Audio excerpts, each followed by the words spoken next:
నిజంగా చట్టం మా చుట్టమే అంటారు. ఉన్న వాళ్ళకి వర్తిస్తదా స్వామి ఇది? చట్టం అయితే ఇండియన్ అంబేద్కర్ రాసిచ్చినట్టు రాజ్యాంగం ప్రకారం అయితే చట్టం అందరికీ సమానమే. పెద్దోడు ఉన్నవాడు లేనివాడు అయితే లేదు. దీంట్లో ఏ విధంగా చేస్తున్నంటే పోలీస్ ఇన్వెస్టిగేషన్ బట్టి, వాళ్ళు చేసే ప్రతిపాదనను బట్టి, వాళ్ళు ఇచ్చే నోటీసును బట్టి అది ఉంటుంది. కానీ చట్టం కూడా అందరూ తప్పు చేసిన వారు ఎవరైనా కానీ శిక్షకు అర్హులే.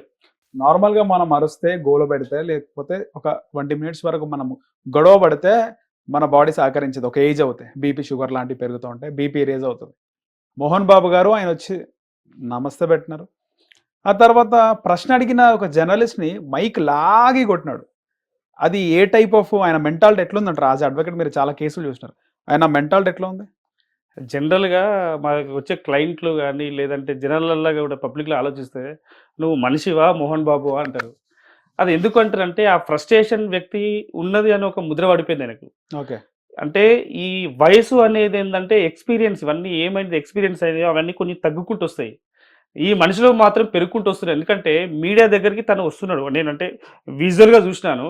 దండం పెట్టుకుంటూ వస్తాడు. వచ్చిన తర్వాత యాజ్ యూజువల్‌గా వాళ్ళు ఒక చాలా క్వెషన్ నిమ్మలంగా వచ్చినాడు. నిమ్మలంగా వచ్చిండు. క్వెషన్ అడుగుతారు. జనరల్‌గా మీడియా వాళ్ళు ఉంటారంటే క్వెషన్ రైజ్ చేయడం, క్వెషన్ అడుగుతారు. ఏదైనా గాని వాళ్ళు 4 గోడల మధ్యలో ఉన్న వ్యవస్థనంతా వాళ్ళ వాళ్ళ కుటుంబాన్నంతా వాళ్ళు బయటేసుకున్నారు.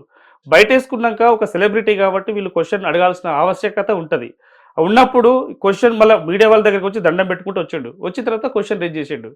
విచక్షణ రహితంగా ఒక మీడియా పైన అట్లా కొట్టడం అంటే ఒక అయ్యప్ప మాల దీక్షలో ఉన్నాడు మళ్ళీ. ఆ దీక్షలో ఉన్నప్పుడు ఈయననే ఒక 75 సంవత్సరాల వ్యక్తి ఏదో ఎన్నో అవార్డులు తీసుకున్న వ్యక్తి, నేను సీనియర్ నటుడినని, నా కుటుంబం అంతా సీనియర్ నటులు అని చెప్పి చెప్పుకునే లెజెండరీ వ్యక్తి, కాదా అని. లెజెండరీ అని చెప్పుకునే వ్యక్తి ఈ రకంగా ప్రవర్తించడం అనేది ఎవరు కూడా హర్షించదగి కాదు. అది చాలా దారుణం అది. అందరం ఖండిస్తున్నాం. ముక్త కంఠంతో అందరం ఖండిస్తున్నాం దాన్ని. ఆయన మెంటాలిటీని ఏ విధంగా చూస్తున్నారు? అదే అదే అంటున్నా. చాలా మంది ఆ పేరెందుకొస్తది? హుహు. నువ్వు మనిషివా? మోహన్ బాబువా అంటారు. హ్మ్. ఎందుకంటారు? ఆయనే ఆ ప్రవర్తన, ఆయన తీరు ఎందుకంటే గతంలో అంటే మీడియా పరంగా రాసిన దాని ప్రకారం వాళ్ళు ఆ మీడియాలో అంటే మీడియాలో కాకుండా వీళ్ళు ఇక్కడ సెట్‌లో షూటింగ్ సెట్‌లో రకరకాలుగా ప్రవర్తిస్తాడు. అంటే అక్కడ ఉన్న అంటే కెమెరామెన్‌లతోని గాని, లేకుంటే చిన్న చిన్న యాక్టర్ల మీద గాని ఆయన ప్రభావం చూయిస్తాడు. చూయించి ఆయనే ఆ చిన్న వ్యక్తుల దగ్గర నేను పెద్ద వ్యక్తిని అని చెప్పి చూయించుకుంటాడు. ఓకే. అంతేగాని ఆయన ఏదో హీరో అంటే ఎట్లుండాలి? ఒక నెమ్మదిగా అంటే వయసు పెరిగిన కొద్దీ ఆయన ఒక మెచ్యూరిటీ లెవెల్ పెరగాలి. ఒక అంటే ఇప్పుడు చిరంజీవి గారు ఉన్నారు. ఎంత బాగా మాట్లాడతారు. ఆ ప్రజల్లోకి వచ్చినప్పుడు ఇంకా చాలా తగ్గి మాట్లాడతారు. ఎంత సౌమ్యుడు. లోగా మాట్లాడతారు. తక్కువ మాట్లాడతారు. ఈయన చేసి మొన్న పెద్ద యాక్టర్‌ని పట్టుకొని వాడు, వీడు అన్నాడు. అది ఎంతవరకు కరెక్ట్ అది? సో అంటే రజనీకాంత్ గారు పట్టుకొని. దీన్ని పట్టుకొని ఆయనకు మెచ్యూరిటీ లెవెల్ పెరగలేదు. సో అంత కుటుంబంలో ఉన్న ముగ్గురు వ్యక్తుల మధ్యలో ఉన్న సమస్యనే పరిష్కారం చేయలేడు. రేపొద్దున ప్రజలకు వీళ్ళకు రాజ్యసభ మెంబర్ చేసిండు. ఈ ప్రజలు రాజకీయాల్లో ఉన్నాడు. రకరకాలుగా ఉన్నాడు ఆయన. రకరకాలుగా ఉన్నప్పుడు ఆయన ఎందుకు ఈ విధంగా ఇమ్మెచ్యూర్డ్‌గా ప్రవర్తించాడో ఇప్పటికైతే మాకు అర్థం కాలేదు.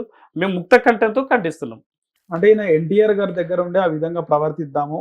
ఆయనలాగా ఆయనతో ఉండి అంటే ఆయన మేనరిజమా లేదా నేను పెద్దగా ఉండాలని చెప్పి ఆ విధంగా ఇప్పుడు అనుకుంటున్నాను. అనుకరించడం చిరంజీవిలాగా నేను యాక్ట్ చేస్తా అంటే అయితదా? నీ యొక్క అంటే ఏ విధంగా నీకు అంటే ఏ విధంగా అయితే వస్తదో అదే స్వభావం ఉంటది గానీ, ఒకరిని చూసి కాపీ కొట్టేది అంటే పులిని చూసి నక్కని చూసి పులిని చూసి నక్క వాతలు పెట్టుకున్నట్టు ఆయన ఎవరినో చూసి ఎవరినో అనుకరిస్తా అంటే రజనీకాంత్ స్టైల్ రజనీకాంత్‌కి ఉంటది. చిరంజీవి స్టైల్ చిరంజీవికి ఉంటది. అంతేగాని మోహన్ బాబు వస్తే అందుకే చాలా మంది చాలా రకాలుగా విన్నాము. మీరు చూస్తున్నారు. మోహన్ బాబువా మనిషివా మోహన్ బాబు అని. సో ఆయనకు అనుకరించడం అట్లా చెప్పుకోవడం అనేది పెద్ద గొప్ప విషయమే కాదు దీనిలో. నా ఇక్కడ విషయం. కొన్ని మీమ్స్ కూడా నడుస్తున్నాయి స్వామి. అంటే ఇండస్ట్రీలో ఏమైనా సమస్యలొస్తే మా ఇంటికొస్తారని విష్ణు ఒక ఇంటర్వ్యూలో అన్నాడు. హ్మ్. కానీ మీ ఇంట్లో సమస్యలొస్తాయని ఒక మీమ్ వచ్చింది. ఏమంటారు దీనిపైన? ఇప్పుడు ఆహ్, ఆహ్, కన్న తల్లికి బిడ్డనోడు పిన్న తల్లికి ఏదో చేసినట్టు బంగారు ఆయనకు గాజులు. అదేంది ఎవరికి వాళ్ళ ఇంట్లోనే చేసుకోలేడు. ఆయన వేరే వాళ్ళకి ఎట్లా చేస్తాడు స్వామి? వాళ్ళ తమ్ముడిని సంధాయించుకొని తమ్ముడికి ఏం కావాలి? ఎట్లా చేయాలని చెప్పి ఆయన సౌమ్యుడు. వాళ్ళ తమ్ముడు మనోజ్ గారి గురించి మేము విన్నది ఏందంటే ఆయన చదువుకున్నాడు. చాలా విదేశాల్లో చదువుకున్నాడు. చాలా చదువుకున్నాడు. చక్కని సినిమాలు తీసిండు. డబ్బా కొట్టాడు. డబ్బా కొట్టాడు. సెల్ఫ్ డబ్బా కొట్టాడు. రియాక్ట్ అవుతాడు. ఎక్కడ సమస్య ఉంటే రైట్. రియాక్ట్ అవుతాడు. అంటే సోషల్ మీడియాలో చూస్తున్నాం. మేము కూడా ఫాలో అవుతున్నాం కదా! సోషల్ మీడియాలో చూస్తే మనోజ్ గారు చాలా చక్కగా రియాక్ట్ అవుతారు. మొన్న ఫ్లడ్ అప్పుడు కూడా రియాక్ట్ అయ్యిండు. రియాక్ట్ అయిపోయి ఎంతో కొంత ఆయన తోచిన సహాయం చేసిండు. ఇట్లాంటి వ్యక్తి మీద అంటే తప్పు ఎవరి దగ్గర ఉన్నట్టు? ఆయన మీడియా దగ్గరికి వచ్చి మీరు అదే డిబేట్ పెట్టుకొని తప్పు ఒప్పులు ఉంటే అదే మీడియాకి రండి. లేదు అంటే లోపల కూర్చుని మాట్లాడండి. మీడియాకి చెప్పకండి. అది మీరు పరిష్కరించుకోవాల్సింది పోయి నేనే అది ఇది అని చెప్పి మీరు అనుకోవడం ఎంతవరకు కరెక్టో మాకు అర్థం అవ్వట్లేదు. ఓకే. ఒకానొక సందర్భంలో ఒకసారి నేను విన్నా. ఎప్పుడు అంటే బాలీవుడ్ లో అనుకుంటా అమృత్ పురి ఉన్నాడు కదా, అమరేష్ పురి ఉన్నాడు కదా, అమరీష్ పురి మీద దాడి చేసాడు, భౌతిక దాడి చేసాడు మోహన్ బాబు.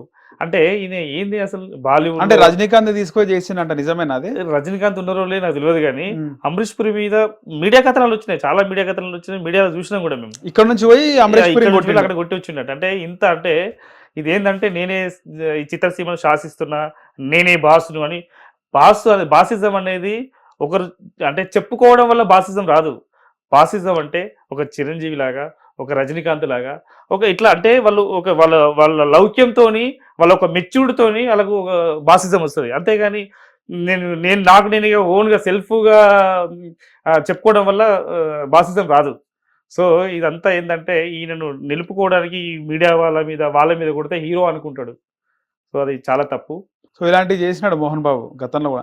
అంటే ఇప్పుడు 75 ఏళ్ల వయసులో ఇట్లున్నాడు, ఎంగేజ్ లో చాలా చేసిండు వచ్చాను. ఇక మనం చూడలే కదా, చాలా చేసి ఉంటాడు. చాలా అంటే అందుకే కదా నువ్వు మనిషివా మోహన్ బాబు అని అప్పటి నుంచి వచ్చింది. ఈ వాళ్ళని కొట్టడం, వీళ్ళని కొట్టడం, హీరోయిన్లు కొట్టే దాకా కూడా ఉన్నాడు చాలా వరకు మోహన్ బాబు. అదే ఎందుకు ఈ కథనాలు ఉన్నాయి, చాలా కథనాలు ఉన్నాయి. ఇట్లాంటి కథనాలు ఉండడం వల్ల ఈయన ఏంటంటే ఇండస్ట్రీలో మంచి పేరు లేదు. పేరు లేకపోవడం వల్ల ఆయనతో మాట్లాడాలంటే ఒక మంచి కమెడీ వేద్దామన్నా కమెడీ లెవెల్లో కూడా సెటైల్ వేస్తాడు ఆయన ఎప్పుడు ఏ విధంగా రియాక్ట్ అవుతాడో తెలియదు. అంటే మనం చూస్తున్నాం కదా ఇప్పుడు మొన్నటికి మొన్న ఒక రజనీకాంత్ గారు ఒక గౌరవప్రదమైన హోదాలో వచ్చినప్పుడు, గెస్ట్ గా వచ్చినప్పుడు ఆయన ఏం చేయాలి, మనం గౌరవించాలి, సన్మానించాలి, గౌరవించాలి.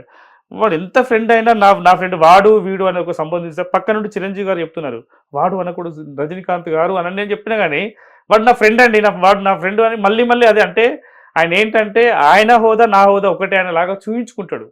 సో ఆడ నేను బాస్ను అని చూయించుకుంటాడు. చెప్పడం వల్ల ఎప్పటికీ బాస్ కాలేరు.